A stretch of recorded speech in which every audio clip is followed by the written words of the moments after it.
Chapter 1.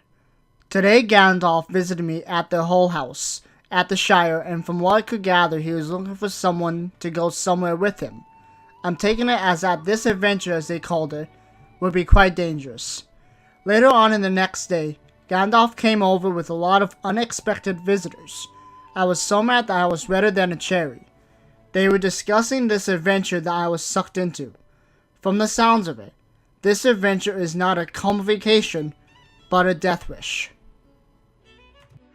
Today I embarked on a journey to find the last person to fill a group that will go on an adventure to the Lonely Mountain.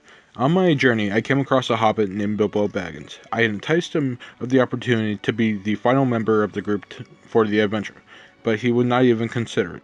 I would expect more out of him based upon his mother's Turkish side. He had tried several times to cut our conversation short, but I would not take no as an answer. Before Bilbo went to his house, he had offered me to come back for tea on Wednesday.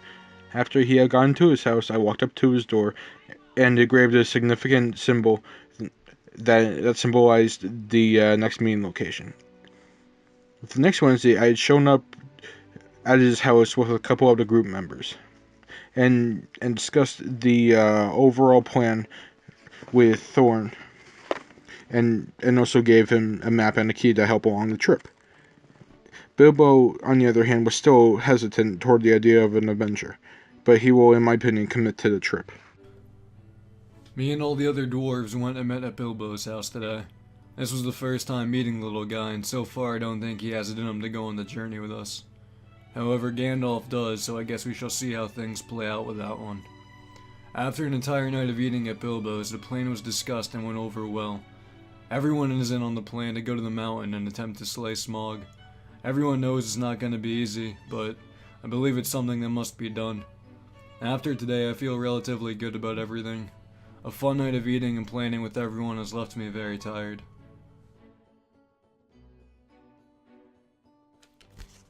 Chapter 2. Today I woke up, and after making my food for my breakfasts, I heard a knock on the door. There it was, Gandalf.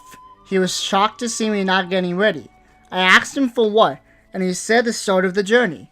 At first my Tolkien's side was jumping with joy, but my Baggins side was cringing of the fear of leaving my comfy home. Once I settled down a bit, my Tolkien's side finally won, and I had to sprint to where the group of dwarves were meeting.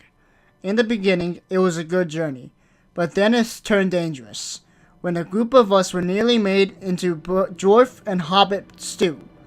At that moment, I really wished Gandalf was there, but he left earlier and I wasn't ready for this adventure. Once Gandalf came back, the trolls were killed by the light and turned to stone. After we were all settled down slightly, I opened the cave with the key that one of the trolls dropped, and we all settled in for the night. As we departed for the trip, we were waiting for one of the key pieces, which was the burglar Bilbo. I then went back to his house to find him not ready at all. This had made me a bit disappointed. Bilbo eventually caught up with the group and handed over his signed contract, and they accepted him as the burglar.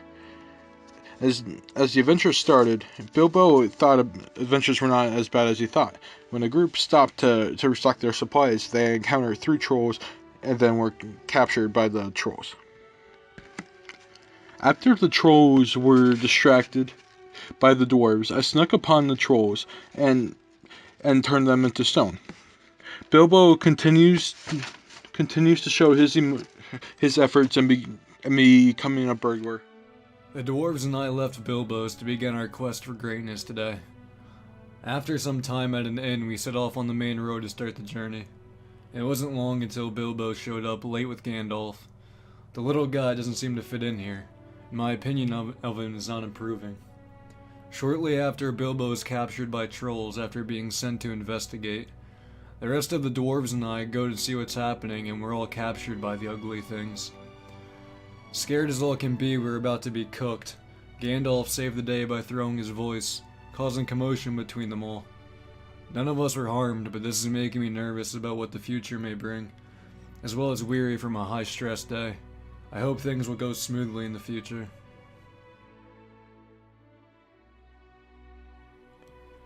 Chapter 3.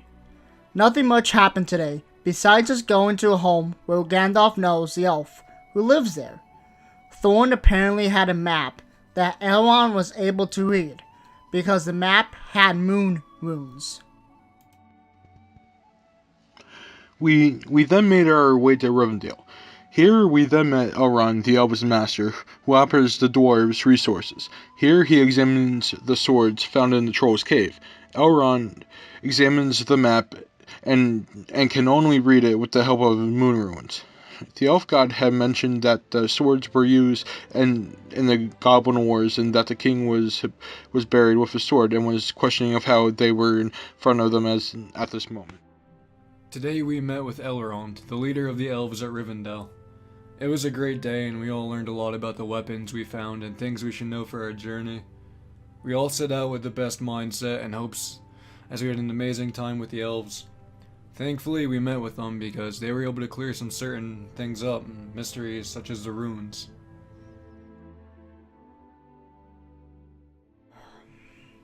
Chapters 4 and 5. When the storm was coming in the mountains, we decided to seek shelter in a cave.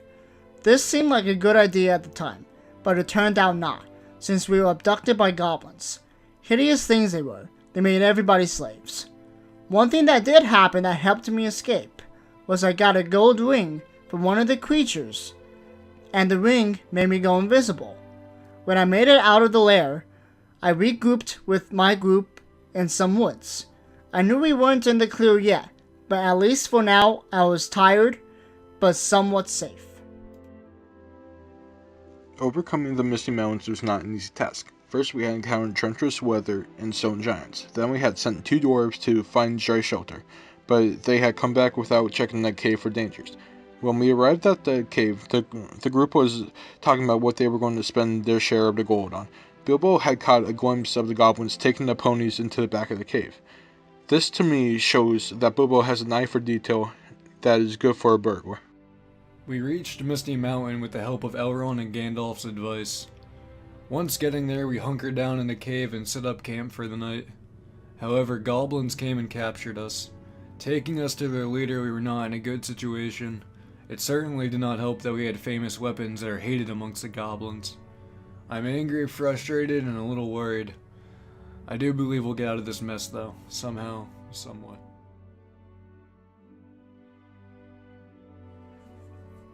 Chapter 6. This part of the journey was by far the worst, since it put my spirits in turmoil. The encounter with the wolves and Gandalf nearly burning us to a crisp was not a good time. But with Gandalf's help, he did save the whole group of us by sending out 4 eagles, who took us away to a safe spot where we all relaxed somewhat in order to get ready for the next part of the adventure. After a while, I noticed that Bilbo was away from the group, which was surprising because we were in unknown territory. Once we were out of the mountain, we all regrouped and I did a head count to see if we had lost anybody. When I was finished, I realized that Bilbo was nowhere to be found. More very difficult and life-threatening situations arise. We escaped the goblins, but that doesn't mean we were safe. Waiting for Bilbo, who showed up eventually, took a lot of time. We had to keep moving through difficult terrain, which caused us to move slower. This let the goblins and wargs get to us at nighttime. Trapped, hiding in the trees, it looked like we weren't gonna make it. Gandalf was just trying to kill as many as he could before our demise. Thankfully, eagles swooped down and saved us from the situation. Now, well rested and fed, I'm feeling alright, but all these incidents are straining me mentally.